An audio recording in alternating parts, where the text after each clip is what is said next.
St. Basil the Great says to us, unless we have love, we don't have the right to even call ourselves Christians. Who amongst us, reflecting on these words, can truly say we love enough? St. Paul says we should acquire faith, hope and love. He doesn't order these arbitrarily. If we wish to love, we must have hope in our hearts. And hope is nurtured by faith. Faith can lead to hope, which can lead to love. What follows are teachings from Orthodox elders, fathers and saints on faith, hope and love. Father Michael Pomazansky says, Christian faith is a mystical revelation to the heart. Although we might associate it with thought, it is far greater than thought and far greater than even an act of will. For even though it may move mountains, when we have true Christian faith, we give away our will. We give away and submit our will to the will of God. St. John of Kronstadt says, the power of faith has nothing to do with imagination or self-hypnosis.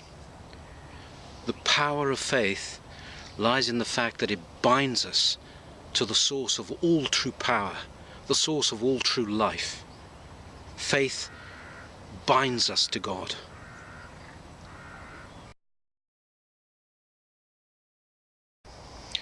Elder Barsanufius of Optina reminds us that as Christians, our hope is founded in the mercy of God. No matter how sinful we have been, how aware of how truly sinful we are before God, when we cry out to Him, Lord Jesus Christ, Son of God, have mercy on me a sinner, not just with the lips but from the heart, we have the hope that God will hear us, that God will have mercy on us. St. John Climacus reminds us that love is greater than all things. It is greater than all the virtues. It is greater even than prayer. Because St. John says, love encompasses all other virtues.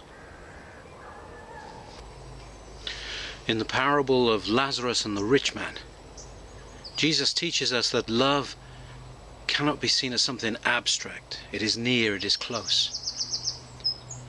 The rich man couldn't see Lazarus, who lay, it says, in the parable at his very gate. We cannot place abstract ideas of solving world hunger or ending world wars, which in themselves may be good things, but we cannot place that in between us and the immediacy of loving our neighbour, our colleagues and our friends.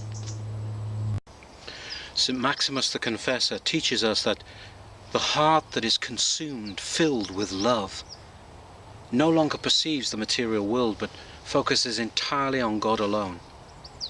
St. Maximus says, this is why we must acquire love, because without love the heart is incapable of receiving divine illumination, divine revelation. Elder Ambrose of Optina says, if we find ourselves without love in our hearts, then we should do the works, the acts of love, as though love was there. Even though they are begun without love, Elder Ambrose says, God will see our acts, He will see our works, and He will place love in our hearts.